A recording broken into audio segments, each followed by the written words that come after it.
Welcome to the channel. Iron cookware cleaning and care గురించి ఎప్పుడో video చేస్తానని చెప్పాను, but I wasn't able to do it somehow. ఈ రోజు నేను కాస్ట్ ఐరన్ కుక్వేర్ అన్ని క్లీన్ చేసి ఇకపై వీటిలోనే కుక్ చేయాలి అని డిసైడ్ అయ్యాను. ఐరన్ కుక్వేర్ యూజ్ చేయకుండా ఎక్కువ రోజులు పెట్టేస్తే ఇది పరిస్థితి. సో మెయింటైన్ చేయగలిగితేనే కొనండి. బట్ ఈ కుక్వేర్ హెల్త్ వైజ్ చాలా బెటర్ ఆప్షన్. నేను ఫస్ట్ సాల్ట్ అండ్ విమ్ తో ప్యాన్ క్లీన్ చేస్తున్నాను. ఇలా చేయటం వల్ల బ్లాక్ రెసిడ్యూస్ ఏమైనా ఉంటే పోతాయి. రస్ట్ పోవడానికి నేను బేకింగ్ సోడా అండ్ వెనిగర్ తో క్లీన్ చేస్తున్నాను. ఈ ప్రాసెస్ వల్ల రస్ట్ అనేది తొందరగా వదిలేస్తుంది. ఐరన్ డెఫిషియన్సీ ఉన్న వాళ్ళు కూడా ఈ కుక్వేర్ ని యూజ్ చేయండి. ఎస్, ఐరన్ కుక్వేర్ లో కుక్ చేయడం వల్ల మన బాడీలోకి ఎంతో కొంత ఐరన్ అనేది వెళ్తుంది. ఇవి యూజ్ చేయడం కష్టం అనుకుంటే కష్టం, ఈజీ అనుకుంటే ఈజీ. ప్యాన్ వాష్ చేశాక వెంటనే ఒక క్లాత్ తో ఎక్స్ట్రా వాటర్ ని వైప్ చేసేయాలి. ఎక్కువసేపు వాటర్ లో ఈ కుక్వేర్ ని ఉంచకూడదు, రస్ట్ ఈజీగా పట్టేస్తుంది. క్లాత్ తో తుడిచాక ఒకసారి స్టవ్ మీద లో టు మీడియం ఫ్లేమ్ లో హీట్ చేస్తే ఎక్సెస్ వాటర్ అనేది వెళ్ళిపోతుంది. మీకు బ్లాక్ రెసిడ్యూస్ ఎక్కువగా ఉన్నాయనిపిస్తే రాక్ సాల్ట్ యూజ్ చేసి కూడా క్లీన్ చేసుకోవచ్చు.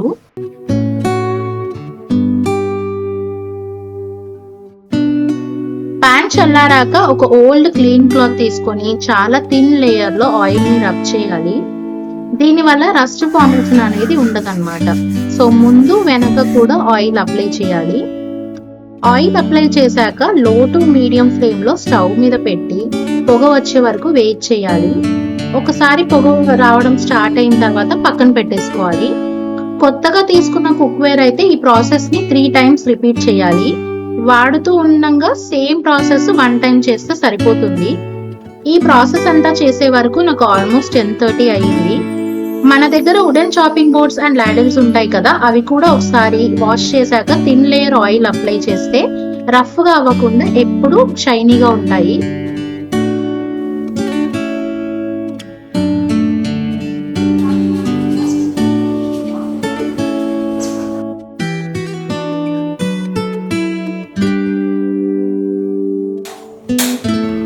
నెక్స్ట్ డే మార్నింగ్ కుకింగ్ కోసం ఐరన్ కడాయి యూజ్ చేస్తున్నాను. ఇవి వాడుతూ ఉండగా సూపర్ నాన్ స్టిక్ గా పనిచేస్తాయి. ఇంకా మనకి హార్మ్ఫుల్ గా ఉండే నాన్ స్టిక్ అవసరం పడదు.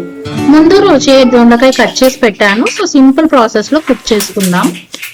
ఆవాలు, జీరా, ఎండుమిర్చి, ఉల్లిపాయలు, కరివేపాకు వేసి కొంచెం కలర్ వచ్చే వరకు వేయించుకోవాలి. ఆ తర్వాత అల్లం వెల్లుల్లి, పసుపు కూడా వేసుకున్నాను. వెంటనే దొండకాయలు కూడా వేసి అవి కొంచెం మగ్గించుకోవాలి. ఇవి మగ్గేలోపు మీకు మంచి మిరియాల చారు రెసిపీ చూపిస్తాను. చల్లగా ఉంటుంది కదా, బాగుంటుంది. ఈ రెసిపీ ట్రై చేయండి. ఒక మిక్సీ జార్లో జీరా, వెల్లుల్లి, మిరియాలు, కొత్తిమీర, టొమాటో, చింతపండు ఇవన్నీ వేసుకొని మిక్సీ చేసుకోండి.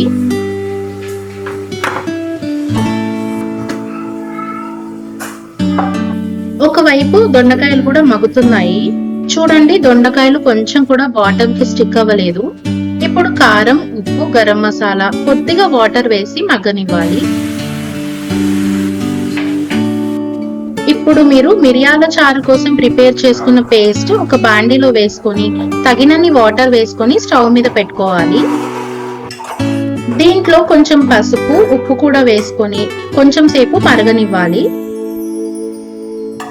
చారు కొంచెం మరిగాక ఇంకా పోపు వేసుకుంటే మిరియాల చారు రెడీ అయిపోతుంది. చాలా ఈజీ, ట్రై చేయండి.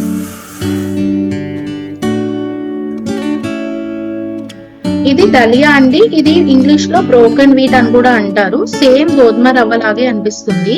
హెల్త్ కి చాలా మంచిది. దీంట్లో రిక్వైర్డ్ క్వాంటిటీలో ప్రోటీన్ ఇంకా ఫైబర్ ఉంటాయి.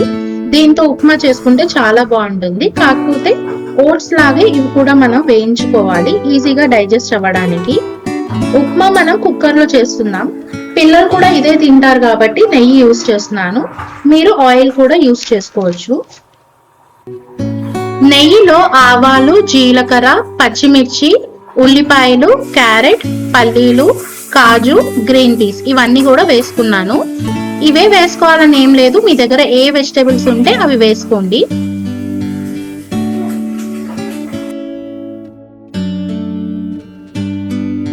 కొంచెం అల్లం కూడా వేసుకుంటే టేస్ట్ అదిరిపోతుంది. ఇప్పుడు వేయించుకున్న దలియా కూడా వేసి ఒకసారి కలుపుకోవాలి. ఉప్మా లూజ్ గా కావాలి అంటే 1 కప్పుకి 2 కప్పులు లేదంటే 1కి 1.5 కప్పు నీళ్లు వేసుకుంటే సరిపోతుంది. కానీ లూజ్ గా ఉంటేనే ఈ ఉప్మా బాగుంటుంది. తర్వాత కొంచెం ఉప్పు వేసుకొని మూత పెట్టి 2 విజిల్స్ రానివ్వండి. జున్నుకి ఎగ్ పాలక్ రైస్ చేయడానికి ప్రిపరేషన్ చేసుకుంటున్నాను. పాలకూర ఫైన్ గా చాప్ చేసుకోవాలి. ఇలా ఫైన్ గా చాప్ చేసుకుంటే పిల్లలు ఏరకుండా తినేస్తారు. ఒక పక్క ఉప్మా కూడా రెడీ అయిపోయింది. చూసారు కదా, 1 కప్పుకి 2 కప్స్ వాటర్ వేసుకుంటే ఇలా లూజ్ గా వస్తుంది. దీంట్లోనే పెసరపప్పు కూడా యాడ్ చేసుకుంటే కిచిడి అవుతుంది. పాలకూర రైస్ కోసం ఒక పాన్ లో నెయ్యి వేసి సాజీరా, ఇలాచి, 1 లవంగం, చిన్న ఎండుమిర్చి, పసుపు, అల్లం వెల్లుల్లి పేస్ట్ యాడ్ చేశాను. ఇప్పుడు పాలకూర కూడా వేసి కొంచెం వేగాక సైడ్ కి అనుకొని అందులోనే ఎగ్ క్రాక్ చేసి ఫ్రై చేసుకోవాలి.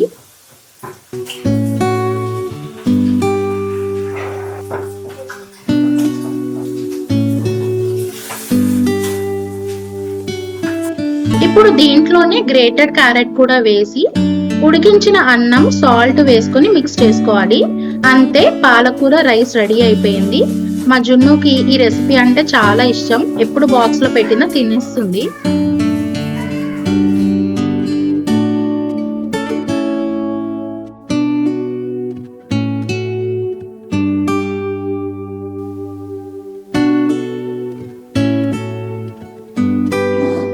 పనావిడ వచ్చి అంత క్లీన్ చేసి వెళ్ళింది. బట్ ఈ ఐరన్ కడాయి మాత్రం నేనే క్లీన్ చేసుకుంటున్నాను.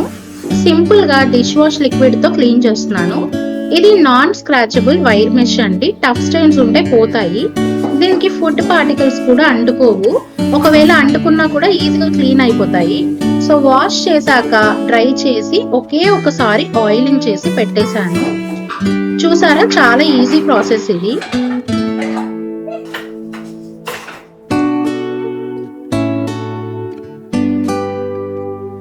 మార్నింగ్ జున్నుకి స్పినాచ్ రైస్ చేశాను కదా, అందుకే ఆర్యాకి కర్రీ ప్రిపేర్ చేస్తున్నాను. మీల్ మేకర్ లో మంచి ప్రోటీన్ ఉంటుంది, పిల్లలకి కూడా చాలా మంచిది. హాట్ వాటర్ లో 5 మినిట్స్ సోక్ చేసుకొని స్క్వీజ్ చేసుకోవాలి వాటర్.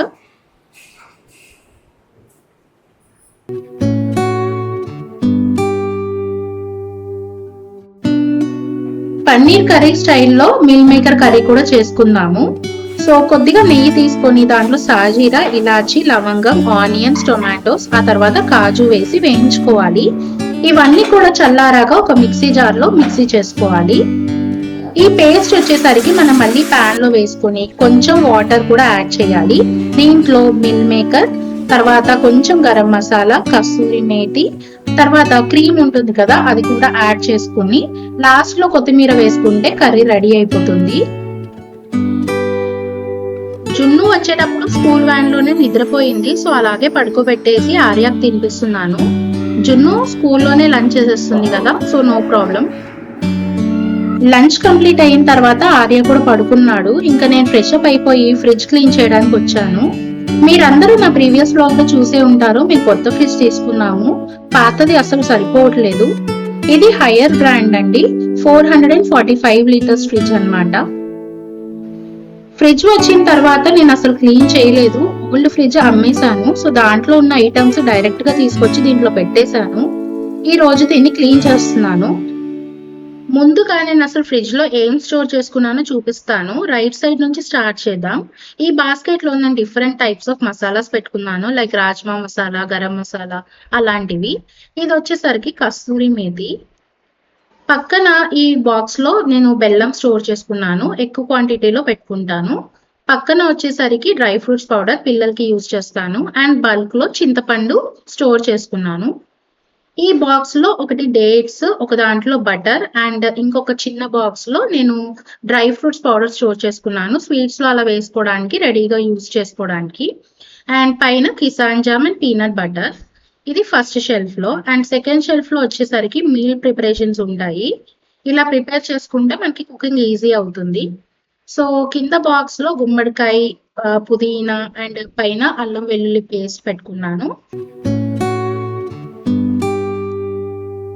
వీటిలో వచ్చేసరికి బీట్రూట్, కొత్తిమీర అండ్ పీల్ చేసి పెట్టుకున్న క్యారెట్స్ పెట్టుకున్నాను. ఇలా స్టోర్ చేసుకోవడం వల్ల ఏం న్యూట్రియంట్స్ పోవండి, ఎందుకంటే నేను మాక్సిమం 4 days లో కంప్లీట్ చేసేస్తాను. అండ్ వీటిలలో ఆకుకూరలు ఉంటాయి. ఆకుకూరలు కూడా నేను ఎక్కువ పిల్లలకి యూజ్ చేస్తాను కాబట్టి ఎక్కువ పెట్టుకుంటాను ఫ్రిడ్జ్ లో. అండ్ రైట్ సైడ్ లో వచ్చేసరికి ఈ టాల్ బాటిల్స్ లో ఎక్స్ట్రా డ్రై ఫ్రూట్స్ ఉంటాయి అన్నమాట. సో వర్టికల్ స్పేస్ అనేది వేస్ట్ అవ్వకుండా ఇలా టాల్ బాటిల్స్ అనేవి నేను చూస్ చేసుకున్నాను. అండ్ పక్కన నెయ్యి ఉంది. అండ్ ఈ బాక్స్ వచ్చేసరికి ఏంటంటే 4 పార్టీషన్స్ ఉంటాయి అన్నమాట. ప్రతిసారి అన్ని బాక్సెస్ తీయాలంటే ఇబ్బంది అవుతుంది కాబట్టి అన్ని కూడా ఒకటే బాక్స్ లో స్టోర్ చేసుకున్నాను. సో మార్నింగ్ మనం హడావిడిగా ఉంటాం కదా, డైరెక్ట్ గా ఈ బాక్స్ ని తీసుకొని వెళ్తే ఈజీగా ఉంటుంది మనం కుక్ చేసుకోవడానికి. ఈ చిన్న బాక్స్ లో వచ్చేసరికి అల్లం పెట్టుకుంటాము, సో టీ కోసం. ఫస్ట్ అండ్ సెకండ్ షెల్ఫ్స్ అయిపోయాయి కదా, ఇప్పుడు థర్డ్ షెల్ఫ్ చూపిస్తాను మీకు. దీంట్లో నేను టొమాటో స్టోర్ చేసుకున్నాను. ఈ బాస్కెట్ చాలా కన్వీనియంట్ గా ఉంటుంది. సో దీనికి ఒక హ్యాండిల్ కూడా ఉంది, ఈజీగా తీసుకోవచ్చు అనమాట. అండ్ పక్కన వచ్చేసరికి ఇది అక్రిలిక్ మెటీరియల్ అన్నమాట, ఎగ్ ట్రే. ఇది కూడా మనము ఇలా డ్రాగ్ చేయడానికి ఈజీగా ఉంటుంది. దీంట్లో వచ్చేసరికి 14 eggs పడతాయి. పక్కన బాక్సెస్ లో నేను లెమన్ ఇంకా అల్లం పెట్టుకున్నాను. సో ఆల్రెడీ పీల్ చేసిన అల్లము నేను చిన్న స్టీల్ బాక్స్ లో స్టోర్ చేసుకుంటాను. ఇది వచ్చేసరికి లెమన్. కింద టిష్యూ వేసుకుంటే చాలా రోజులు వస్తాయి, ఆల్మోస్ట్ 1 month ఓల్డ్వి.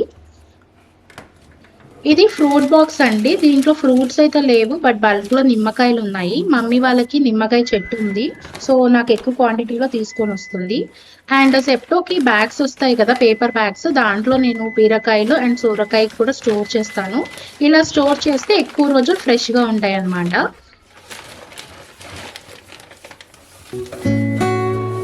కింద వెజిటేబుల్ బాక్స్ లో అందరూ స్టోర్ చేసుకున్నట్లుగానే వెజిటేబుల్ స్టోర్ చేసుకున్నాను.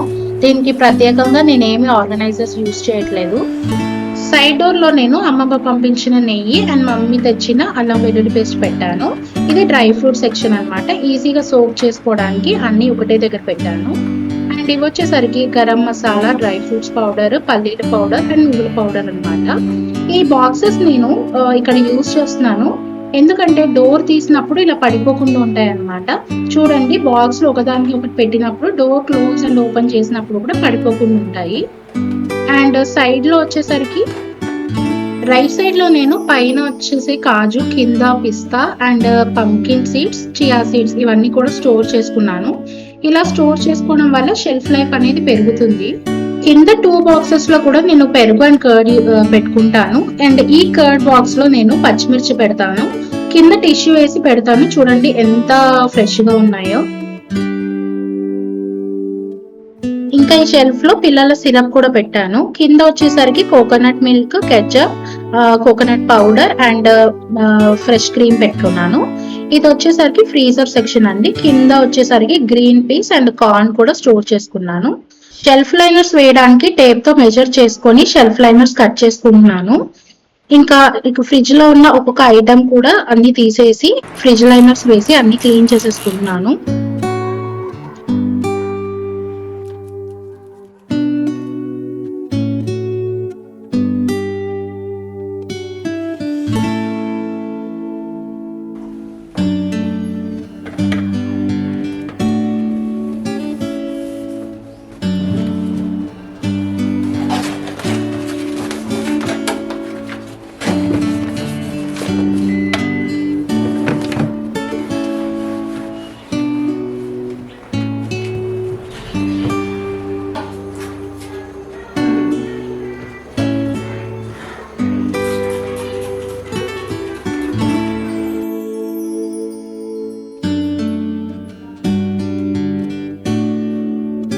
రేపు పనావిడ రావట్లేదంటే గిన్నెలు అన్ని కూడా ముందే క్లీన్ చేసి పెట్టేసుకున్నాను.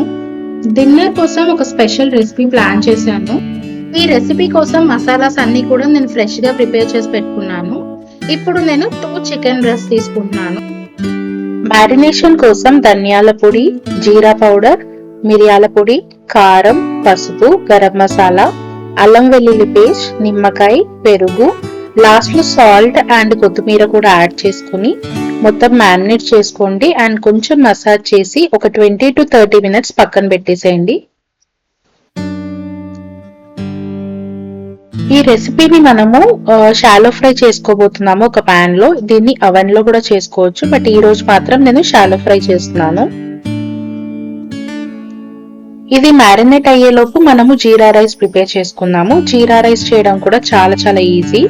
ఒక కడాయిలో ఆయిల్ తో పాటు కొంచెం నెయ్యి కూడా వేసుకుంటున్నాను ఫ్లేవర్ కోసం.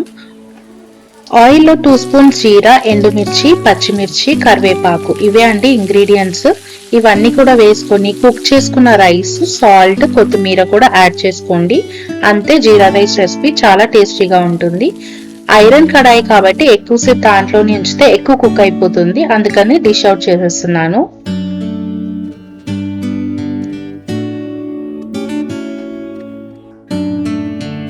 ఇప్పుడు ఒక డీప్ ఫ్రై ప్యాన్ తీసుకొని షాలో ఫ్రై కోసం మాత్రమే ఆయిల్ తీసుకుంటున్నాను.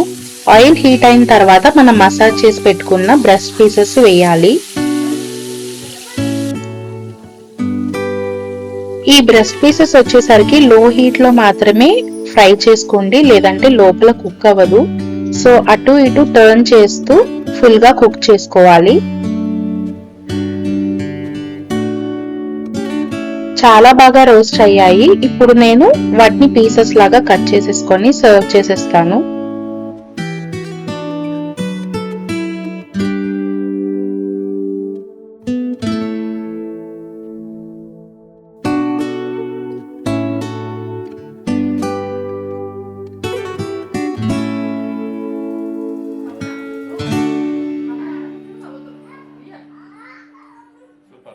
ఈ రోజు వీడియో ఇంతే అండి. కంటెంట్ నచ్చితే తప్పకుండా సబ్స్క్రైబ్ అండ్ లైక్ చేయండి, సో దట్ ఆ వీడియోస్ ఇంకా ఎక్కువ మందికి రీచ్ అవుతాయి. Thank you for watching till end. By by.